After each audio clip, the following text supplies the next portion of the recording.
Saudações! Vamos dar continuidade ao nosso estudo do Estatuto da Criança e do Adolescente para fins de concurso público. E a propósito, eu concordo com Paulo Freire. O oprimido deve se libertar do opressor. Uma vez dito isso, quero socializar com vocês que os políticos mencionados no último vídeo do curso de Word devem se sentir à vontade para se libertar do opressor, visto que o que a justiça e a mídia divulgaram sobre eles, sendo verdade ou não, a imagem dos mesmos já foi arranhada.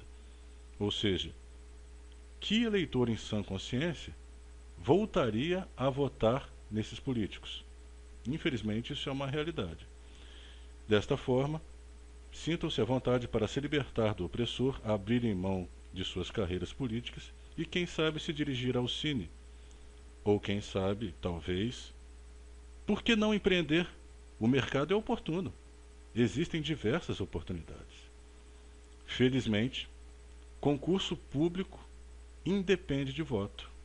É uma questão de mérito. Pense sobre isso. Vamos dar continuidade.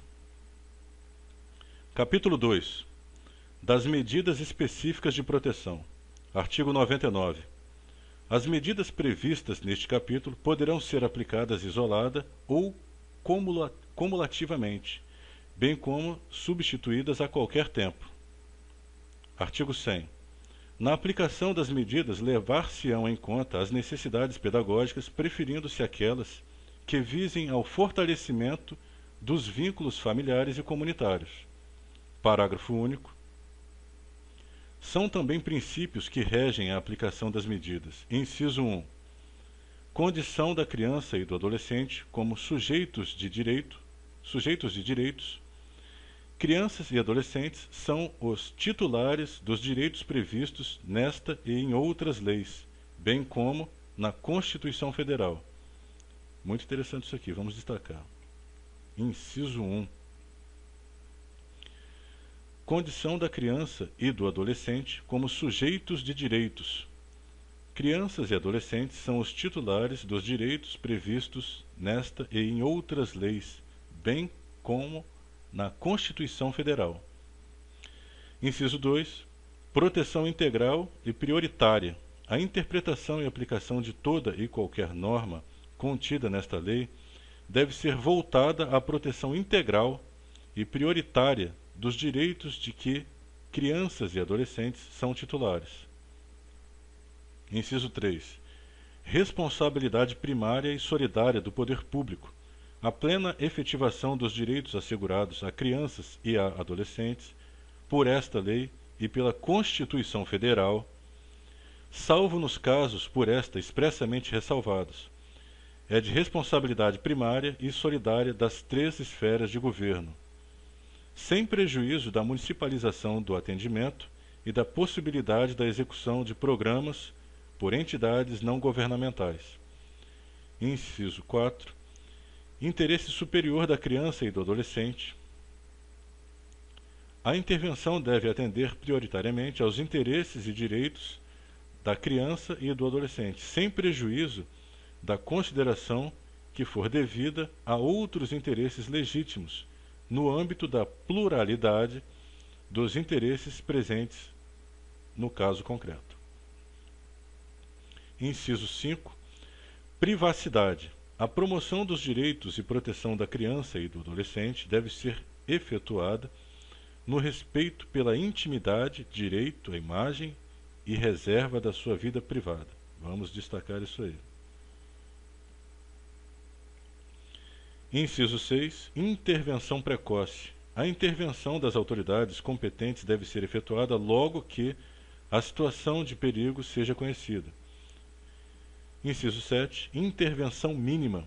A intervenção deve ser exercida exclusivamente pelas autoridades e instituições cuja ação seja indispensável à efetiva promoção dos direitos e à proteção da criança e do adolescente. Inciso 8. Proporcionalidade e atualidade. A intervenção deve ser a necessária e adequada à situação de perigo em que a criança ou o adolescente se encontram no momento em que a decisão é tomada. Inciso 9. Responsabilidade parental. A intervenção deve ser efetuada de modo que os pais assumam os seus deveres para com a criança e o adolescente.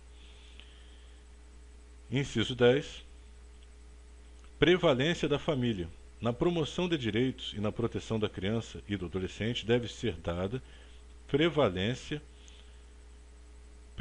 às medidas que os mantenham ou reintegrem na sua família natural ou extensa, ou, se isto não for possível, que promovam a sua integração em família adotiva. Inciso 11. Obrigatoriedade da informação. A criança e o adolescente, respeitado seu estágio de desenvolvimento e capacidade de compreensão, seus pais ou responsável devem ser informados dos seus direitos, dos motivos que determinaram a intervenção e da forma como esta se processa. Inciso 12. Oitiva obrigatória e participação.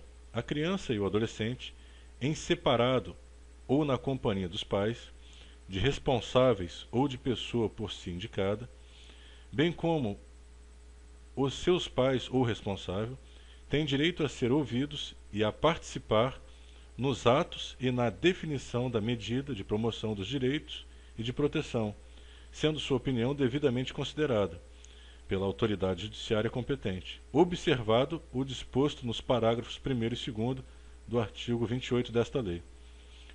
Bom, eu vou parar este vídeo por aqui. Esta parte é muito extensa, né? Vou parar esse vídeo por aqui. No próximo nós daremos continuidade a partir do artigo 101, certo?